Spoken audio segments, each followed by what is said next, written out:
สำหรับสัตว์ท้าขี่ตระกูลกวางนะก็จะสามารถผัดเขาทุกปีนะครับโบเป็นตัดเขาสุปีนะครับ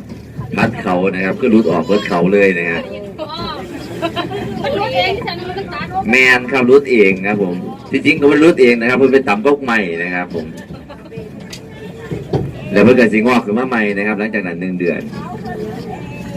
ก็จะเป็นสัตว์เท้ากีบตระกูลกวางนะสัตว์ผัดเขาได้นั่นเองนะครับก็จะผัดเขาทุกปี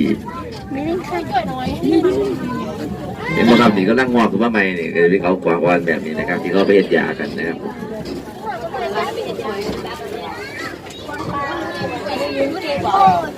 ก็แสดงเป็นยาสันสามสิบเบิร์ดตัวดอกนี่ฟังเห็นถูกไหมกันนี่มาโดนนอนนอนใจเองเป็นว่านะ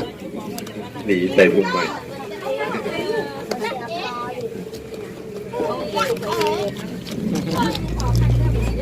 ท้ายมือของเรานะครับมีขาเรียวๆคอยาวๆนะครับเห็นไหมครับก็จะเป็นละองละมั่งนะฮะตัวผู้ก็จะมีเขาเขาจะเรียกว่าละองนะฮะตัวเมียก็จะไม่มีเขาเรียกว่าละมั่งนะครับถ่ายดีกว่า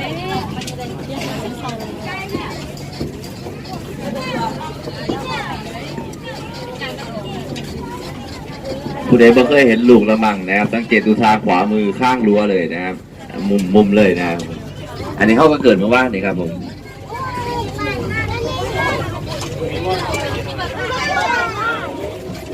ก็จะเป็นลูกของละมั่งนะครับตัวผู้เขาจะเรียกว่าละองนะตัวเมียก็จะเรียกว่าละมั่ง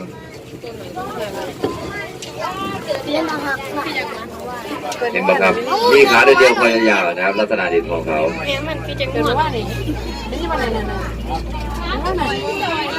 แต่เอามาเลี้ยงมาแล้วเมียมันเนี่ยขาน้อยส่วนซ้ายมือของเราก็เป็นกวางป่าเพศผู้ที่เกเรอันธพาลนะครับเกเรมันเป็นน้ำพุนะเว้ยเกเรก็ได้แต่ยุคเดียวชื่อว่าแม่นะครับชื่อแม่น้องแม่น้องเวถ้าจะเรียกให้ถูกก็จะเป็นฆาตกรกวางนะตัวนี้ก็จะแทงเพื่อนตายไปหลายตัวแล้ว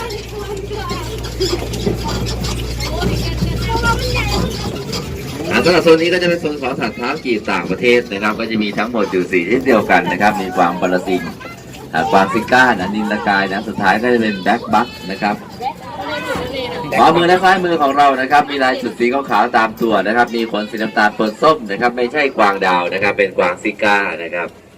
ที่กำเนิดของกวางซิก้าคืออยู่ในป่าประเทศญี่ปุ่นนะครับตัวผู้ก็จะมีเขาข้างละ3 กิ่งนะส่วนตัวเมียก็จะไม่มีเขานะครับ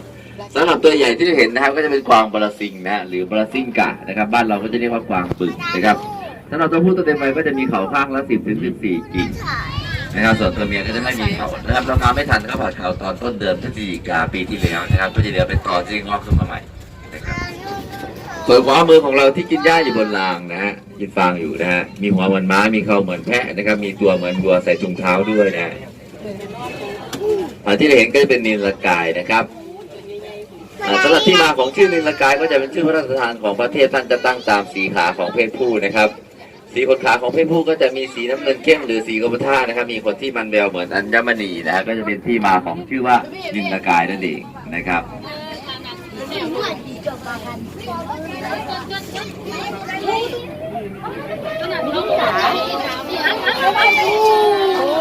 ตัวใหญ่แท้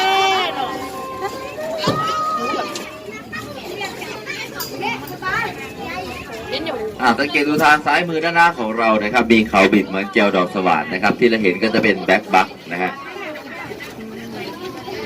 สำหรับแบ็คบัคไม่ได้จัดอยู่ในสัตว์เท้ากีบตระกูลกวางนะจัดอยู่ในสัตว์ตระกูลแอนติโลปหรือตระกูลของแพะแกะวัวควายก็จะมีเขาคู่เดียวทั้งชีวิตนะครับไม่สามารถผัดเขาได้นะครับหักแล้วหักเลย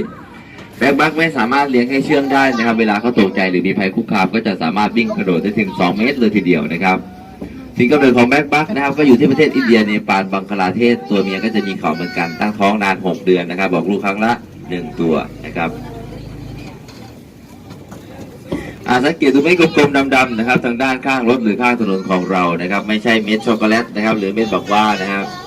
ผมชิมดูแล้วนะครับเป็นมูลของกวางนั่นเองนะครับ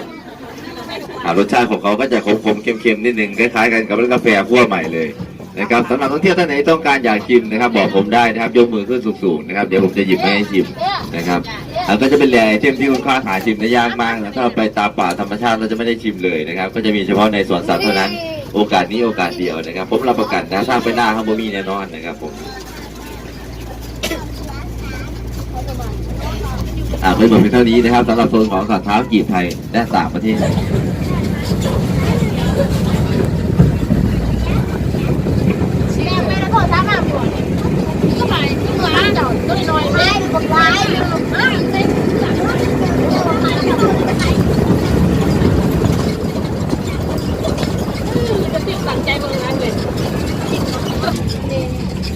เรามาถึงกันแล้วนะครับสำหรับโซนแรกของเราอยู่ทางขวามือด้านหน้านะครับเป็นโซนของสิงโตแอฟริกานะครับวันนี้เราก็จะปล่อยตัวเมียออกมาทั้ง2ตัวนะครับชื่อว่าน้องน้ำตาลกับน้องวันใหม่นะครับนะครับขวามือของเรานอนอยู่บนโขดหิน1 ตัวสำหรับสิงโตใช้เวลาส่วนใหญ่นะครับในแต่ละวันไปกับการนอนนะครับวันละ15-20 ชั่วโมงเลยนะครับก็จะตื่นเฉพาะตอนก็ออกล่านะครับหรือออกหากินเท่านั้นนะครับแล้วก็สิงโตก็จะเป็นสัตว์ที่ค่อนข้างกลัวน้ำด้วยนะครับไม่จะเป็นก็จะไม่ลงน้ำนะครับเพราะเขาเป็นสัตว์ป่าเจ็ดร้อนนะครับสัตว์ป่าแอฟริกาเวลาเขาร้อนก็จะนอนอยู่ในถ้ำนะครับก็มีพัดลมในน้ำให้เขาอย่างดีนะครับวันนี้พี่วีโก้นะครับเป็นตัวผู้นะครับไม่ได้ปล่อยออกมานะครับตอนนี้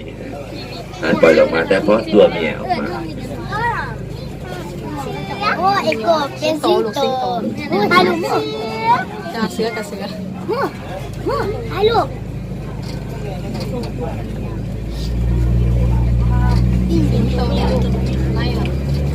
สำหรับโซนต่อไปของเรานะครับก็จะเป็นโซนของเสือโคร่งขาวพันธุ์เบงกอลนะฮะก็จะมีอยู่1 ตัวด้วยกันเป็นเสือโคร่งขาวเพศเมียชื่อว่าน้องวาเลนไทน์นะครับ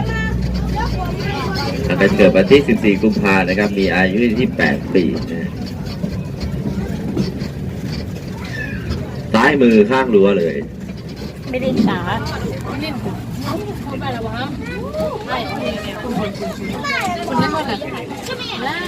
สำหรับเสือโคร่งขาวนะครับไม่ใช่เสือโคร่งเผือกนะครับเกิดจากภาวะด่างทางเม็ดสีนะครับหรือความผิดปกติทางเม็ดยีนนะครับเป็นเสือสายพันธุ์เบงกอลนั่นเองนะครับตามธรรมชาติแล้วนะครับเสือโคร่งไม่ชอบอาศัยอยู่เพียงลำพังออกล่าตอนกลางคืนนะครับอาหารตามธรรมชาติของเขาก็จะเป็นหมูป่าเก้งกวางซะส่วนใหญ่นะครับสวนสัตว์ของเราก็จะใช้เป็นหมู CP เบทาโกตัวหนึ่งก็จะสามารถรับประทานอาหารได้ถึงวันละ 4-5 กิโลต่อตัวนะครับหมูตามตลาดท้องใส่บะไดนะครับเป็นหมูบ่ปลอดเชื้อนะครับต้องเป็นหมูที่มี ISO เท่านั้นนะฮะ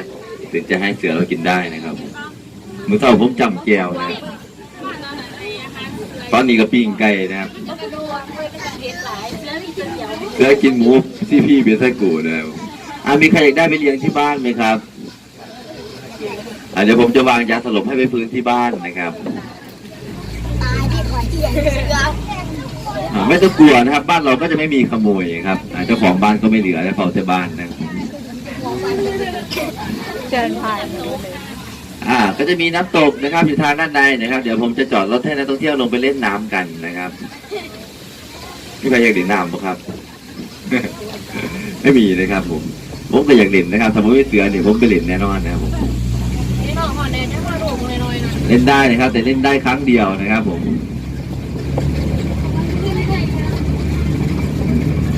สำหรับโซนต่อไปของเรานะครับก็จะเป็นโซนของสิงโตขาวนะครับก็จะเหมือนกันกับเสือโคร่งขาวนะครับไม่ใช่สิงโตเผือกนะครับเกิดจากภาวะด่างทางเม็ดสีนะครับหรือความผิดปกติทางเม็ดยีนตัวผู้ก็จะมีแผงคอชื่อว่าพี่ขวัญนะครับส่วนตัวเมียไม่มีแผงคอชื่อว่าน้องข้าวนะฮะน่าจะนอนอยู่ในถ้ำนะครับแม่ดีนะครับนอนกองกันอยู่ในถ้ำสำหรับสิงโตนะครับก็ใช้เวลาส่วนใหญ่นะครับไปกับการนอนนะครับสิงโตก็จะจัดอยู่ในสัตว์ตระกูลแมวนะครับตั้งท้องนาน3 เดือนนะครับ90-105 วันออกลูกครั้งละ 3-5 ตัวนะครับแล้วแต่ความสมบูรณ์พันธุ์นะครับตัวเมียก็จะเป็นผู้ล่านะครับตามธรรมชาติของเขานะครับล่าได้แล้วให้ผู้กินก่อนนะครับส่วนหน้าที่ของเพศผู้นั้นก็จะเป็นผู้ปกครองกลุ่มนะครับหรือปกครองอาณาเขตกลุ่มหนึ่งก็จะมีอยู่ 4-5 ตัวด้วยกันนะครับก็จะมีตัวผู้1 ตัวที่ปกครองกลุ่มนะครับตัวผู้ก็จะช่วยล่าบางครั้งนะครับช่วยล่าเฉพาะสัตว์ใหญ่เท่านั้นนะครับ ส่วนฤดูผสมพันธุ์ของสิงโตก็จะไม่แน่นอนนะครับ สามารถผสมพันธุ์ได้ทั้งปีนะครับ ตัวผู้ตัวหนึ่งนะครับสามารถผสมพันธุ์วันละ10 ถึง 20 ครั้งได้เลยนะครับพี่ไพอยากเป็นสิงโตบ่ครับ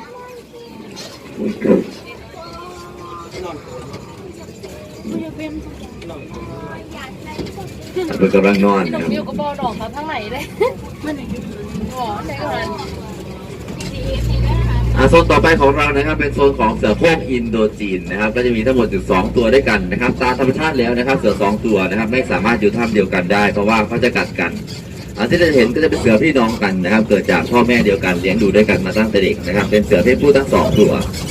ตัวนึงชื่อว่าพี่สุเทพนะส่วนอีกตัวชื่อว่าน้องนุ่นเย็นนะครับก็เป็นพี่น้องกันนะครับก็ยังอยู่ด้วยกันได้นะฮะที่เราจะเห็นต่อไปนี้ก็จะเป็นเสือโคร่งบ้านเรานะครับเห็นไหมครับนอกจากทั้งตัวตอนใหม่ครับไม่ได้มีเฉพาะบ้านเรานะเพื่อนบ้านของเราก็มีนะเดี๋ยวจะจอดรถให้เราไปดูตรงจุดนี้นะครับเดี๋ยวผมจะเลื่อนรถไปรออยู่ทางด้านหน้านะครับให้เดินดูไปเรื่อยๆนะครับเราไปเบิ้งนะครับต้องไปถ่ายรูปได้นะครับแต่เด็กไม่ปีนรั้วนะผู้ปกครองดูแลบุตรหลานของท่านด้วยนะครับเรายืนดูอย่างเดียวนะครับอันตรายนะฮะเราไม่ปีนรั้วนะผมเดี๋ยวรถมาเป็นอย่างนะผมเดี๋ยวพัสดุเรียนรถเป็นทางหนานะครับผมขอดูสิแล้วไหน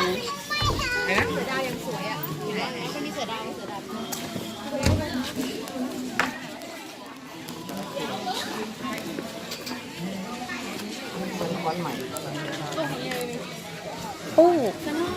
ลงไปเซ็ตตัวอย่าง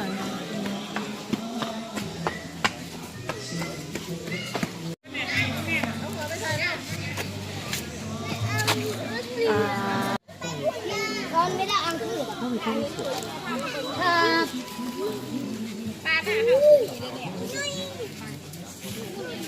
น่าอันเพื่อนให้ยังเอาชุนโดเอาเพื่อนดูสิ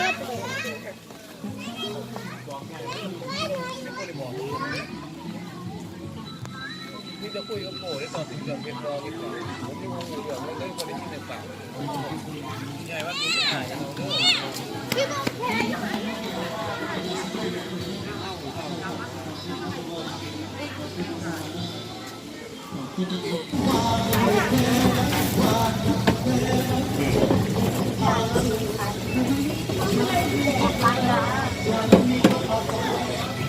เล่นเล่นหรอไม่เล่นนั่งนี่เด้ออยากถ่ายเอาเดี๋ยวม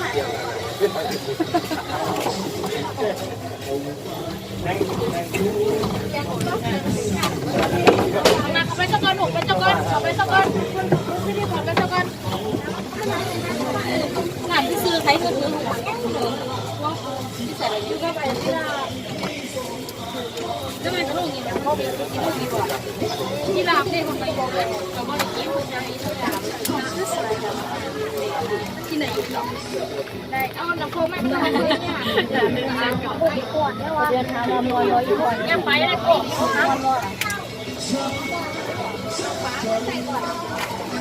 เด้พัดไปได้หรอ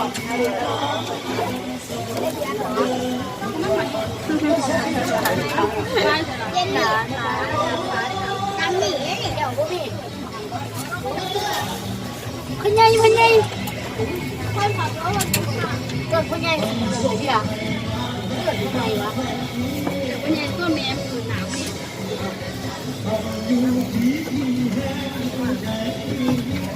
ทางจ่ายนี่ผมร้านเขาไปใส่ระเบิด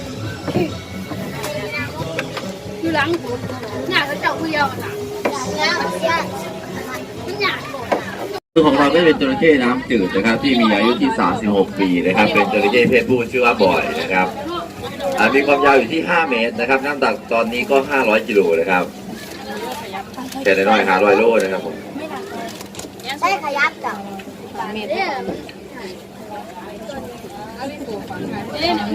โค้งไกลนะครับอาทิตย์ละ10 กิโลนะครับคนนี้ก็จะมีอายุยืนยาวไปถึง100 ปีเลยนะ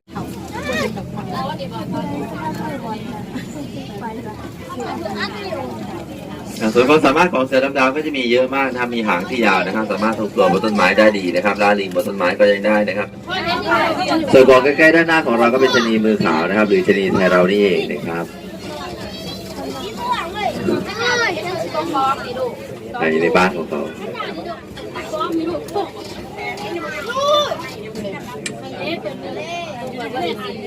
ชะนีก็จะจัดอยู่ในสัตว์ตระกูลลิงนะครับ ตั้งท้องนาน8เดือนนะครับออกลูกครั้งละ1ตัวนะครับชะนีไม่มีหางนะครับไม่สามารถว่ายน้ำได้ตกน้ำคือเสียชีวิตทันทีนะครับสำหรับชะนี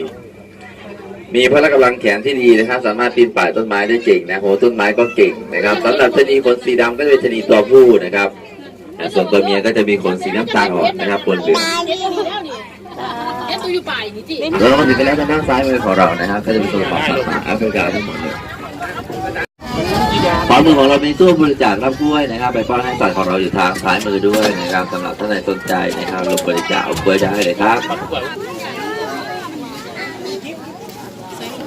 ดูยีราฟกิ๊บนู่น เฮ้ยตัวนี้มาแล้ว คนมาดูตัวนี้ไม่ไปคนไกล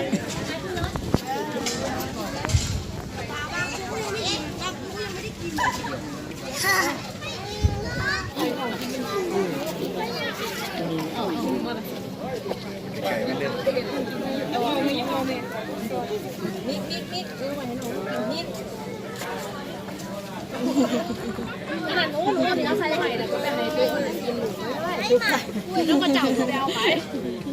มันขาด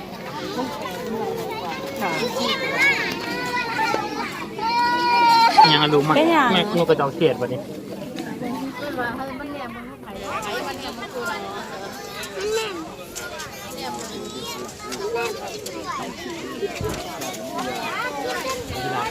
ใช่ใช่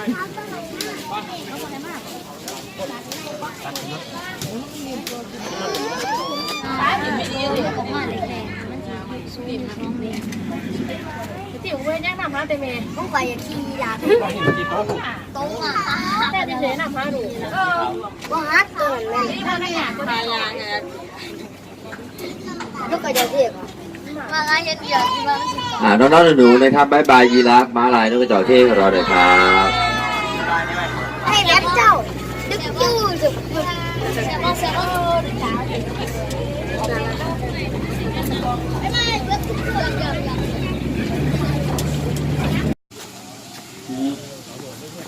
ด้วยความคิดถึงและขอบคุณทุกคนค่ะและขอบคุณที่เป็นญาติเราที่เราเป็นและขอบคุณที่ได้รับการจองไว้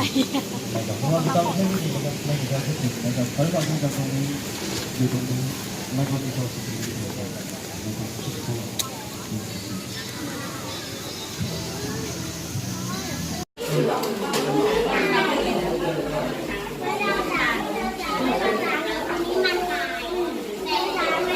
ตอนเราเห็นเนื้อเราก็จะเรียนแบบนี้ค่ะ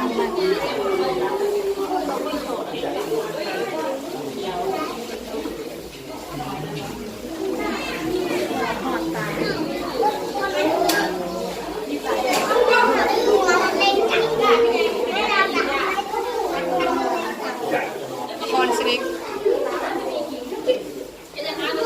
สวยเลย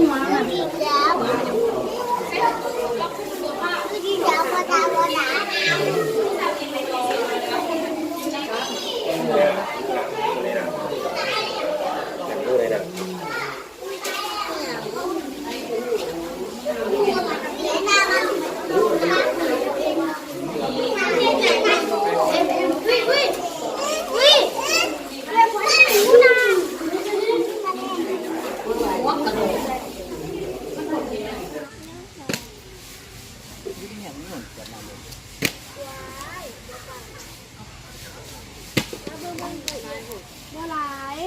ให้มันตีแต่มันจะได้มันหลายผลล่องเพศออกก็จะหน่อยพอดีกินพอดีกิน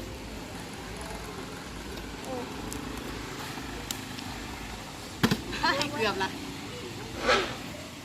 โอ้ยพี่หนามองอีกนิดเดียวนี่เด่น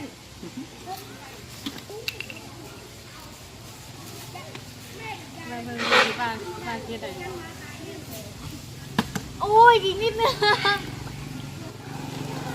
กินเอง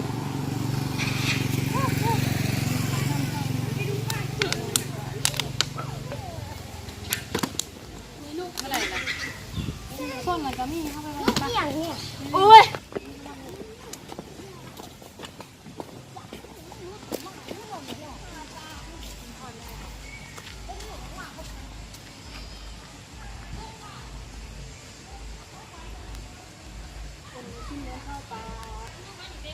เอ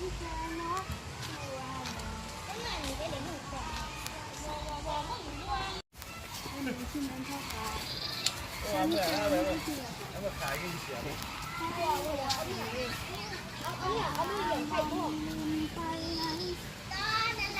คิดหน่อยเดือดเดือดเดือดเดือดไปไปเดือด กินลิ้นแดง นี่ละขั้นไม่กินหวานน่ะมันก็คือกินได้เลยมักหมูอาหารของออกแล้ว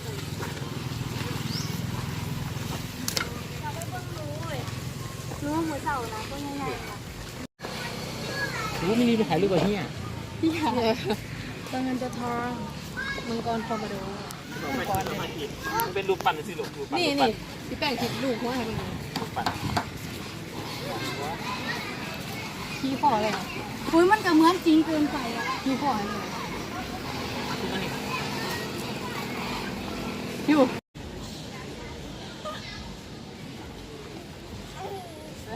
พออีก